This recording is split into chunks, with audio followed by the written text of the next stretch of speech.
वंदे मातृभूमि। मित्रों, आज हम जिस विषय पर चर्चा करने वाले हैं वह यह है कि रावण ने अपनी बहन के अपमान का बदला ही तो लिया था, फिर उसकी ये दुर्दशा क्यों हुई। दशानन, जिसको रावण के नाम से भी जाना जाता है।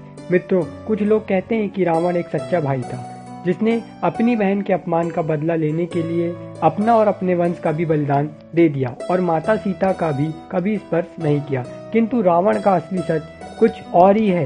रावण ने पहला अपराध अपनी बहन को विधवा बनाकर किया था। आपको ये सुनकर आश्चर्य होगा, किंतु शूर्पणखा के पति कालके जाति के असुर विद्युत जी का वध रावण ने ही किया था।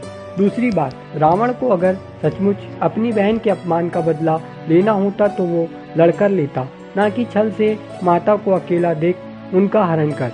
किंतु उसने ऐसा इसलिए किया क्योंकि राक्षस होने के कारण उसकी तामसी वृत्ति थी, जिससे उसका भोगी और कामी होना स्वाभाविक था। उसने अपनी नई संस्कृति निर्मित की, जिसमें एक नियम ऐसा था कि राक्षसों, इस संसार का सारा नारी सौंदर्य केवल लंका में ही होना चाहिए। जाओ और संसार में जहाँ कहीं भी सुंदर स्त्री दिखे उसे बल से या छल से उठाकर लंका में ले आओ। रावण का आदेश पाकर सभी राक्षस योद्धा विश्व भ्रमण में निकल पड़े। रावण ने भी अपना रथ सजवाया और स्वयं भी निकल पड़ा। वह जिस मार्ग से गुजर रहा था वह उसने देखा कि एक अत्यंत तेजस्वी स्त्री तपस्या कर रही है। रावण उन्हें देखकर अपना काम भाव पर नियंत्रण खो बैठा और उन्हें छूने का प्रयास किया। तब वह तपस्विनी माता वेदवती ने रावण को श्राप दिया कि तेरी मलिन दृष्टि पड़ने के कारण मैं अपना शरीर त्याग रही हूँ, परंतु तेरी मृत्यु का कारण तेरी यही कामना बनेगी और तेरे साथ तेरे समस्त वंश का नाश भी एक नारी के कारण ही होगा।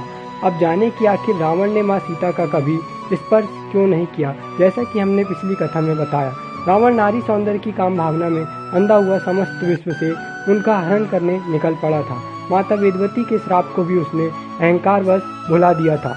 अब संसार से उसने अपना ध्यान हटाकर देवलोक पर उसने अपनी कुदृष्टि डाली और अपने भाई की अलका नगरी में आक्रमण किया। वहाँ मदिरा के नशे में रावण अपने रिश्तों की मर्यादा लांघ गया। उसने अपनी पुत्री समान पुत्रवधू, जो कुबेर के बेटे नल कुबेर की पत्नी थी, उनका सील भंग कर दिया।